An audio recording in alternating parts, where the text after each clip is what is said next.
안녕하세요 여러분. 피스티스 방송의 존 전도사입니다. 기도로 시작하겠습니다. 사랑이 많으신 하나님 아버지, 요한복음 5장을 묵상하는 이 시간에 우리가 주님을 더욱 알아가는 시간 되게 하여 주시옵소서. 예수님 이름으로 기도드립니다. 아멘. 오늘 말씀을 묵상하게 될 요한복음 5장은 베데스다 연못에서 38년 된 병자를 고치신 사건이 서두에 나옵니다.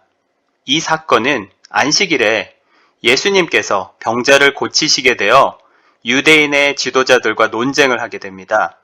주님은 안식이라는 제도 그 자체보다 안식일에 잃어버린 영혼인 한 사람에게 더 집중하시며 구원하시는 것이 중요함을 가르치고 있습니다.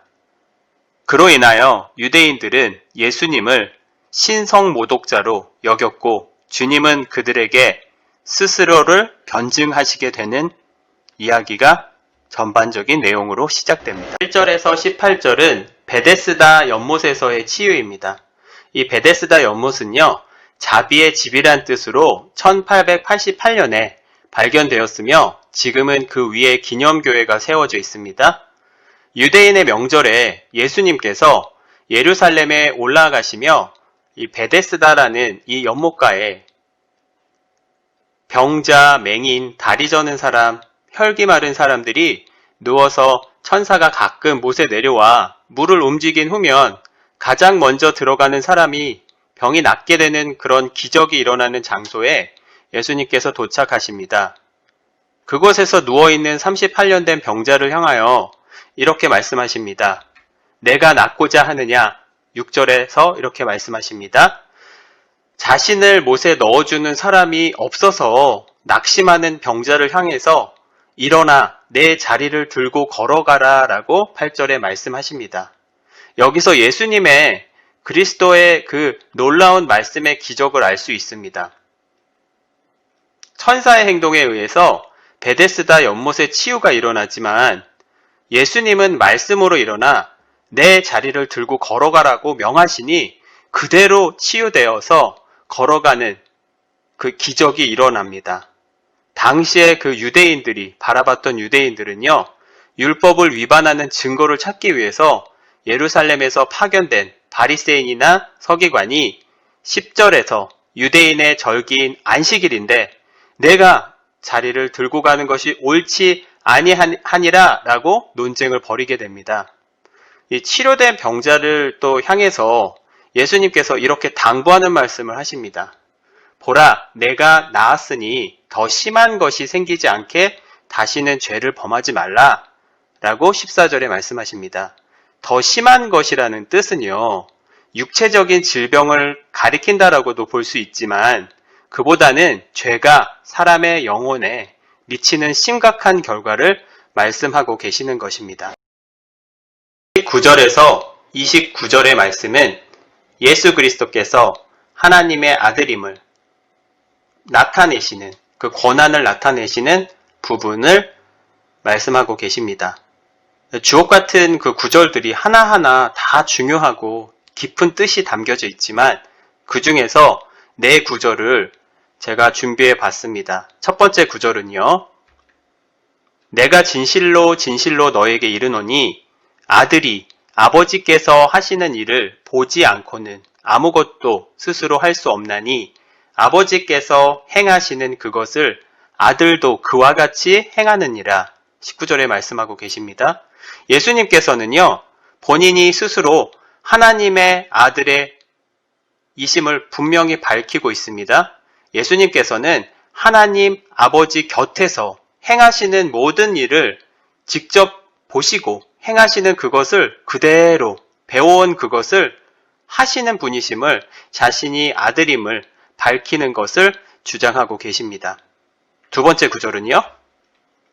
내가 진실로 진실로 너희에게 이르노니 내 말을 듣고 또 나를 보내신 이를 믿는 자는 영생을 얻었고 심판에 이르지 아니하나니 사망에서 생명으로 옮겼느니라. 24절에 말씀하고 계십니다.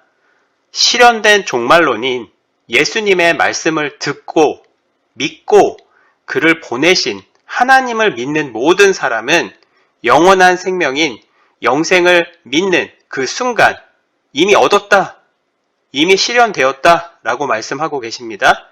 심판에 이르지 않고요. 믿는 즉시 심판에서 어떻게 된다? 사망에서 생명으로 옮겨진다라고 말씀하고 계십니다. 옮겼으니 라고 말씀하고 계셨어요. 그 헬라어로요.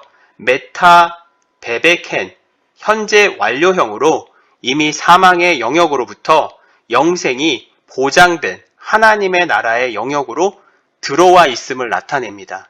이미 나는 믿음으로써 사망에서 생명으로 이미 옮겨졌다. 믿는 그 순간부터 라고 말씀하고 계시는 것입니다. 세 번째 말씀은요. 진실로 진실로 너에게 이르노니 죽은 자들이 하나님의 아들의 음성을 들을 때가 오나니 곧 이때라.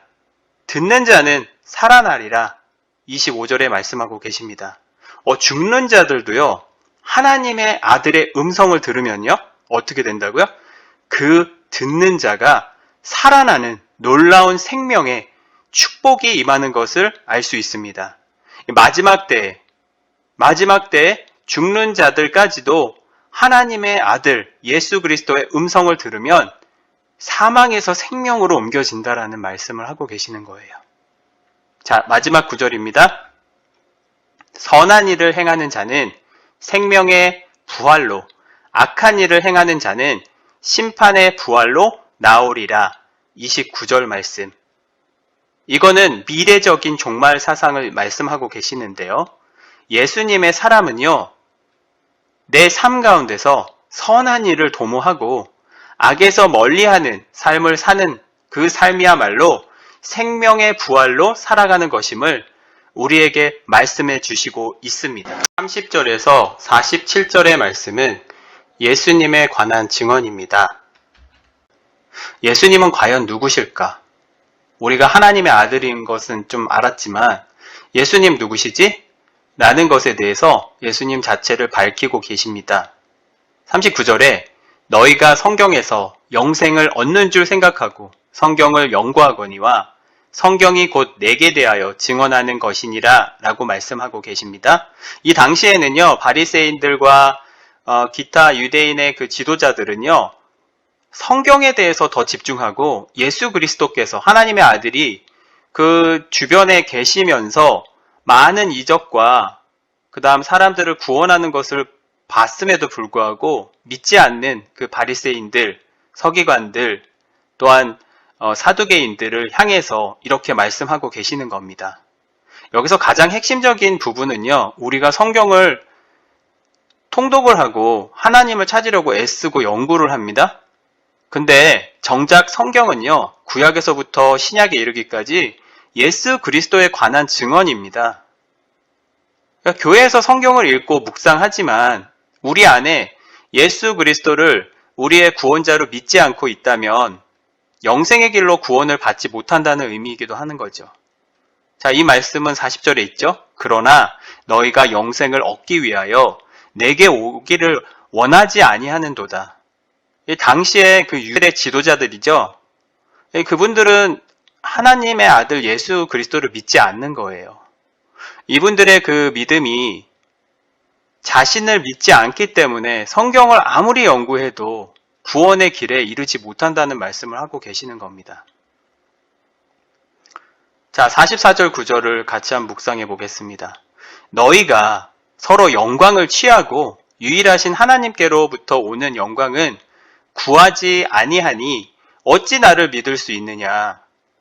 바쁘게 살아가는 우리 현대 삶 가운데서도요, 열심히 돈을 벌려고 애쓰며 자신의 취미생활 아니면 여가 활동, 눈이 먼 채 더 많은 인기와 인지도를 높이기 위해서 끊임없이 책을 보고 유튜브를 보면서 그 자기 자신, 자기 개발을 하려고 연구하고 또 그 자신의 영광을 드러내기 위해서 그것을 꽉 채운 채 살아가는 모습을 보게 됩니다.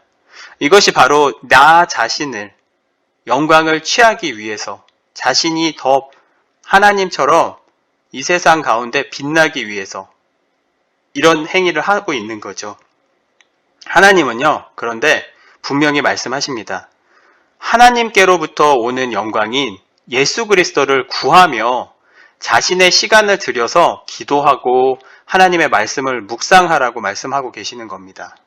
자신의 개발을 위해서, 자기 만족을 위해서 살아가라는 게 아니에요.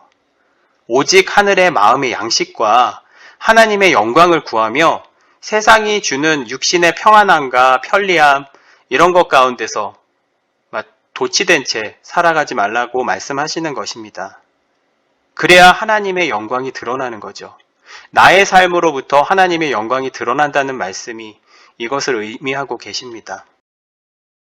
우리는 예수 그리스도를 우리의 죄를 위하여 십자가에서 죽임 당하시고 3일 만에 다시 부활하심으로 이를 믿으면 사망에서 생명으로 영원한 생명이 우리에게 바로 주어진다는, 이미 주어진 거예요. 앞으로 주어질 것도 아니고 믿는 즉시 주어진다는 그 진리를 깨닫고 그 다음 성경은 곧 예수 그리스도에 관한 증언이라는 그 사실을 꼭 알아야 할 것입니다. 다음 시간에는요, 요한복음 6장에서 예수님께서 우리의 삶에서 무엇을 말씀하시는지 같이 묵상하는 시간을 다뤄보겠습니다. 지금까지 함께 하신 모든 분들께 하나님의 축복과 사랑으로 그리고 평안히 함께 삶을 풍성하게 누리시길 기도합니다. 다음 시간에 만나요. 감사합니다.